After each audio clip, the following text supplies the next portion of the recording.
तुमचं नाव सांगा. संभाजी मारुती देसाई. तुमचं गाव सांगा. आरग, प्रॉपर आरग, तालुका मिरज. आता हे कायम तुम्ही हळद उत्पादक आहे, म्हणजे कायम हळद तुम्ही करताय. होय. तर आता ही जी आपली जीपी बायोफरची तुम्ही तुम्हाला टेक्नॉलॉजी आम्ही दिली आहे, हे तुम्ही वापरलाय. 2 आळवण्या झाल्यात, फवारणी झाली. फवारणी झाल्या. ह्याच्यामुळे तुम्हाला नेमकं काय बदल वाटतोय? ते आता कसं झालं, फुटवा हां आणि फुटव्याची जाळी म्हणजे चांगली, वडाची जाळी. हां.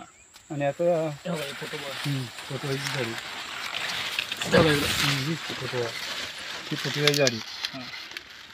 ती आता किती 4 महिने झाले आमच्या. 4 महिने झाले. 4 महिने झाले हळदीला. आणि ह्या हळदीला जर बघितलं तर ही कुणी सुद्धा म्हणणार नाही की जूनची हळद आहे. म्हणजे आम्ही बरेच प्लॉट फिरतोय, नुसती वाढली म्हणजे झालं हळद. तिला फुटवा पाहिजे, तिचे काम जाड पाहिजे, तर खाली तुमचा गड्डा मोठा होणार आहे. आणि तुम्ही सुद्धा एक चांगले प्रगतशील शेतकरी आहे, त्यामुळे ज्या त्या वेळेला ते केलाय. आता घाण दिसाली नाही, अक्कन रानात कुठं लेस नाही आम्हाला.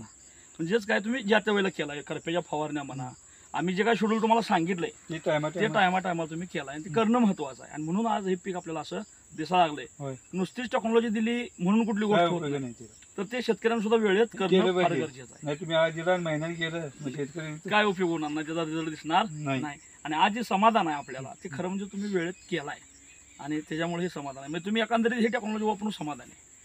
मातीतला बदल, पिकातला बदल तुम्हाला समाधान आहे. म्हणजे पैसे गेल्यासारखं बाबा एक चांगला आहे. माझं कसं आहे साहेब, पैसा जाऊन दे, शेतीला मी नफा तोटा बघत नाही.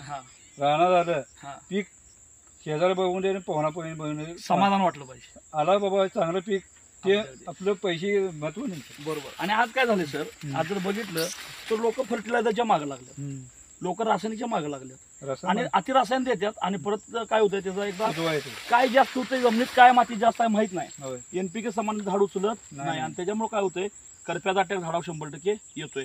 आणि करपा आल्यानंतर ते कंट्रोल होत नाही. मुळात ह्या करपा ही कन्सेप्ट वातावरणात येते, ही चुकीच आहे. खाली तुमचं काय मातीत काय आहे, जमिनीत महत्वाचं आहे. आणि आपण जे दिलं ते एनपीके समान उचलणार दिलं. जे घटक आहेत ते आपटे होताना व्यवस्थित होणार, जे झाडाला पाहिजे तेच मिळणार. आणि म्हणून या पानाचे जे दळ आहे ते एकदम जबरदस्त आहे. त्याचा हार्डनेसपणा, त्याची हरित लवकर, त्याचे शायनिंग, त्याची चकाकी जर आज बघितली तर एकदम जबरदस्त आहे. पानाची लांबी रुंदी जशी पाहिजे तशी आपल्याला. आता हे नवीन पान, ही किती देखणं आहे बघा.